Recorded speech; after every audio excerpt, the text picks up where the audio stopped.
وہی ابلتا پانی جو آلو کو نرم کرتا ہے، انڈے کو سخت کر دیتا ہے۔ آپ کسی سے شکوہ نہ کریں، بلکہ اپنے آپ کو پہچانیے کہ آپ سخت مزاج ہیں یا نرم مزاج۔ سچے انسان کے لیے جھوٹ میں کوئی اچھا مقصد ہو سکتا ہے، لیکن جھوٹے انسان کا سچ صرف آگ لگانے کے لیے ہوتا ہے۔ سمجھدار وہ نہیں جو زیادہ پڑھا لکھا ہو، بلکہ اصل سمجھدار وہ ہے جسے یہ ہنر آتا ہو کہ کس سے کہاں، کن الفاظ اور کس لہجے میں بات کرنی ہے۔ ذرا دیکھنا، دروازے پہ کوئی کچھ دینے آیا ہوگا۔ زخم ہو تو رکھ لینا، عشق ہو تو رفع دفع کر لینا۔ سمندر کا پورا پانی کشتی کو نہیں ڈبو سکتا جب تک کہ کشتی میں داخل نہ ہو جائے۔ اسی طرح پوری دنیا کی برائی آپ کو نقصان نہیں دے سکتی جب تک کہ آپ کے ذہن اور روح پر اثر نہ جما دے۔ کیا بتاؤں کہ جو ہنگامہ پیا ہے مجھ پہ، ان دنوں کوئی بہت سخت خفا ہے مجھ میں۔ بڑے کردار چھوٹی سوچ نہیں رکھتے، البتہ چھوٹی چھوٹی باتوں کا خیال رکھتے ہیں اور احساس کرتے ہیں۔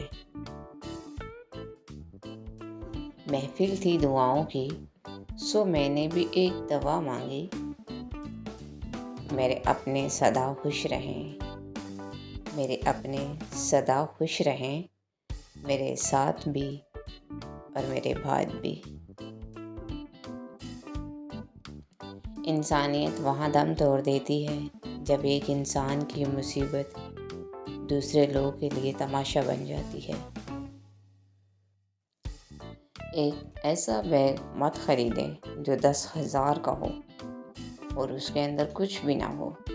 ایسا بیگ خریدو جو 1,000 کا ہو اور 9,000 روپیہ اس کے اندر ہو۔ اپنا گھر اجاڑ کے اگر امیر دکھے تو کیا فائدہ؟ قدرت اتنی پرفیکٹ ہے کہ آپ کے ہر عمل کا بدلہ ضرور لوٹاتی ہے۔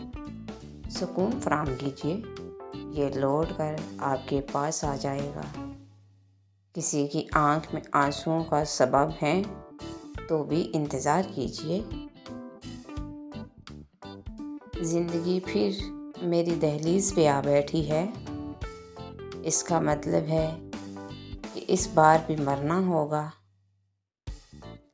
عورت سے مرد کا نصیب کیسے کھلتا ہے؟